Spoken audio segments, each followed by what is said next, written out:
Ružno pače. Jednog lepog prolećnog dana ležala je na jajima u gnezdu jedna patka. Sve ostale patke plivale su ili šetale po dvorištu, ali ova je bila mirna jer je čekala da se iz ljuske pojave njeni pačići. Sve joj je već bilo dosadilo kad se odjednom začu kljucanje i ljuske počeše da pucaju. Sledećeg časa pojaviše se 4 divna pačeta sjajnih očiju i nežnog paperja. Pačići se izvukoše iz gnezda i odgegaše u visoku travu. Kakva divna deca!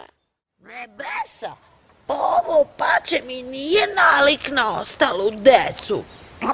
Ostali pačići se okupiše oko majke i povikaše u glas. Kako je to smiješno stvorenje? To nije naš brat. Nećemo da se igramo sa njim.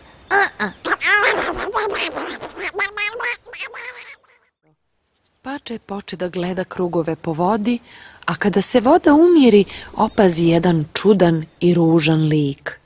Pa to je bila njegova sopstvena slika.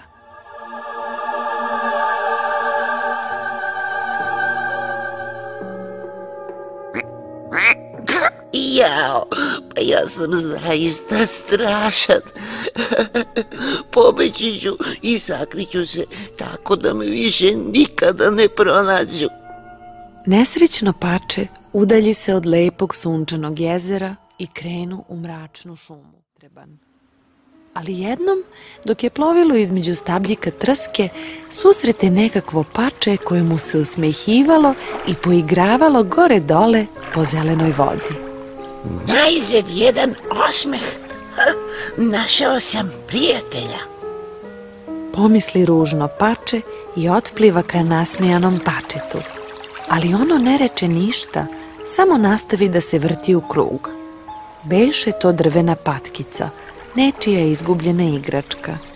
Ipak, ružno pače pođe niz vodu za njim. Igračka postade njegov jedini drug. Njihova lepota toliko ga osvoji da ružno pače zapliva ka njima. Ptice ga videše i jurnuše ka njemu.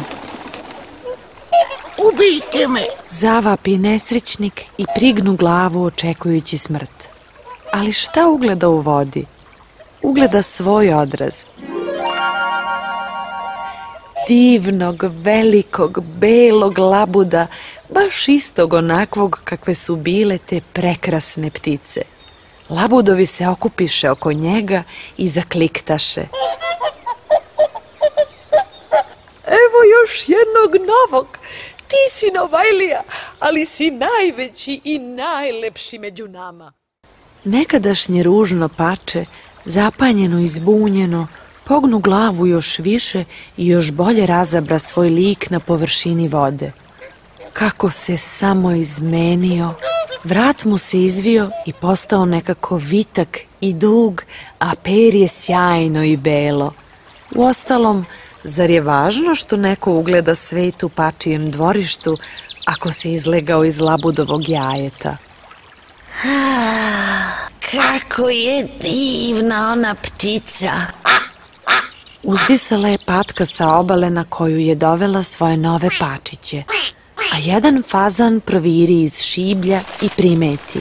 Kako je samo dostojanstven i moćan! Ružno pače beše opijeno od sreće. Ne toliko što je postalo labud, koliko zbog toga što je najzad steklo prijatelje. Zato ono oprosti svima onima koji su bili nepravedni prema njemu, pa zaleprša svojim snažnim krilima i zaklikta iz sveg srca.